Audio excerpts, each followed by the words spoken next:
Scene কাট হয়ে জিজিকে একটা হসপিটালে দেখানো হয়। এখানে আসতেই তার জিয়াং আর জিনির সঙ্গে দেখা হয়। সে তাদেরকে দেখে অবাক হচ্ছিল।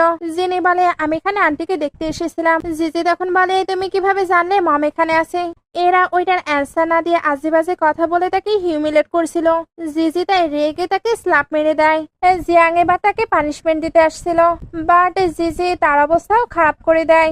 তারপর বলে, কাজিন তুমি কি ভুলে গিয়েছো? ছোটবেলায় আমি যে ড্রেসগুলো পরতাম না তুমি ওইগুলো পরতে। এখন আমি যেটা ফেলে দিয়েছি তুমি ওইটা পিক করিছো। আমার এঠো জিনিস খেতে তুমি নিশ্চয়ই অনেক বেশি লাইক করো, তাই না? এটা বলে জিয়াংকে ফেলে দেয়।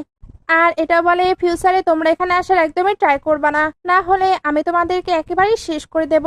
নাইটে জিয়াং এর কাছে একটি লোক আসে। সে তো প্রথমে জিজির মমের অ্যাড্রেস দেয়, আর এটাও জানায় উনি নাকি আজকে জিজির মমকে একেবারেই ডিসঅ্যাপিয়ার করে দেবে। এদিকে জিজি তার মমের সঙ্গে গল্প করছিল। সে তার মমের সঙ্গে তার হ্যাপিনেসও শেয়ার করে, কারণ সে তো এখন আবারও সিম্যানের সঙ্গে থাকতে শুরু করেছে। আর সে সিম্যানকে অনেক বেশি লাইকও করে। সে শিওর মমও এটা জানার পরে অনেক বেশি হ্যাপি হবে। এইরকম গল্প করতে করতে সে মমকে তাদের পিকচারও দেখায়। তারপর রাত হয়ে গেলে এসে ওইখানে ওইভাবেই ঘুমিয়ে পড়ে। তখন একটি লোক এসে বোম সেট করে দেয় আর ওই পিকচারগুলো নিয়ে যায়। বাইরে আসার পরে দেখি এটা তো জিয়াং। এদিকে সিম্যান তো যাচ্ছিল, তখন তার কাছে হসপিটালের ওই নিউজটি চলে আসে। এর জন্য সে তাড়াতাড়ি হসপিটালের দিকে যেতে থাকে। আর জিজিকেও বারবার কল দিচ্ছিল, জিজি কলটি তো পিক করে না। এর জন্য ওইখানে বোম ব্লাস্ট হয়ে যায়। আর এদিকে সিমেন তো অনেক বেশি চিন্তা করছিল। একটু পরে এসে হসপিটালে আসে, বাট এতক্ষণে হসপিটালের অবস্থা পুরো খারাপ। সিমেন তাই পাগলের মতো জিজিকে খুঁজতে থাকে। জিজি যে কেবিনে ছিল ওইটার বাইরে তো তালা মারছিল। সিমেনের তাই ওইটা খুলতে অনেক বেশি প্রবলেম হচ্ছিল। সে একটি হাতুড়ি দিয়েও ট্রাই করে, আর সঙ্গে হাত দিয়েও। এখানে বোঝাই যাচ্ছিল সে জিজির প্রতি কতটা অবসেসড। ওই রুমে তো কেউই ছিল না।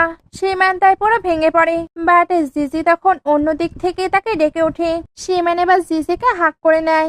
দেখে বোঝাই যাচ্ছিল সে তাকে হারানোর কতটা ভয় পাচ্ছিল। জিজিও তার অবস্থা দেখে সবটাই বুঝতে পারে, এই জন্য সেও তাকে টাইটলি হাক করে।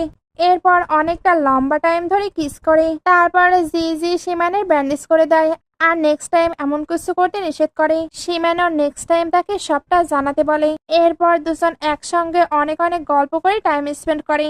এখানে দেখানো হয় তার মমের একটু একটু জ্ঞান ফিরেছিল। এই জন্যই জিজি হ্যাপি হয়ে মমকে নিয়ে আগেই বাইরে চলে এসেছে। সিম্যান এবার বলে, ওকে ওকে তুমি যে সেফ আছো এতেই আমি গ্ল্যাড। এখন থেকে তুমি আমাকে 24 ঘন্টার আপডেট দেবে। জিজি এবার কিছু বলতে চাচ্ছিল, তবে সিম্যান তাকে আটকে আদর করে।